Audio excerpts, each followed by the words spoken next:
एक समय की बात है। एक बहुत बड़ी शिप समुद्र के रास्ते से जा रही थी।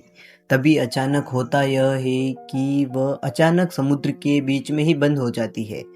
तो जो काम करने वाले होते हैं, जो वर्कर होते हैं, वो देखते हैं, उसके इंजन को देखते हैं। घंटों की मेहनत के बाद भी यह नहीं पता चल पाता कि आखिरकार बीमारी क्या है। तो उस शिप का मालिक था, वो भी वहीं मौजूद था। वो पूरे दिन वर्कर होते हैं जो चेक करते हैं, सुबह से शाम हो जाती है, लेकिन वह बीमारी का पता नहीं कर पाते हैं। तो जो उस शिप का मालिक था वो सोचता है कि किसी एक्सपर्ट को बुलाया जाए। और वह शिप समुद्र के बीच में थी, तो पास में कोई आइलैंड भी था, तो उससे आने में 4-5 दिन लग जाते थे। उस शिप के मालिक ने फिर कहा कि 4-5 दिन तक वेट करो, कोई आए, एक्सपर्ट को बुलाया जाए। तो फिर 4-5 दिन के बाद एक एक्सपर्ट आया। बूढ़ा व्यक्ति था वो।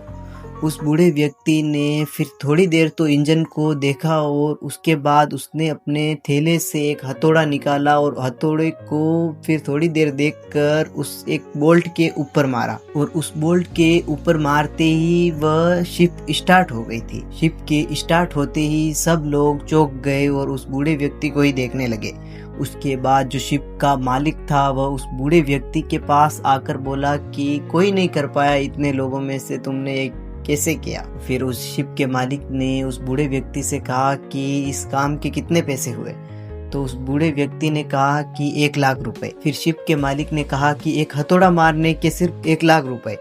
तो उस बूढ़े व्यक्ति ने कहा कि हथौड़ा मारने का तो सिर्फ 1,000 रुपए हैं, बाकी के 99,000 तो हथौड़ा कहाँ मारना है और कितनी ताकत के साथ मारना है उसके 99,000 हैं। दोस्तों, इस कहानी से हमें यही शिक्षा मिलती है कि सब कुछ मेहनत ही नहीं होती है, सही जगह पर सही समझ भी उतनी ही जरूरी होती है। कई बार लोग कई सालों मेहनत करते हैं और वही काम कुछ लोग कुछ मिनटों में कर देते हैं।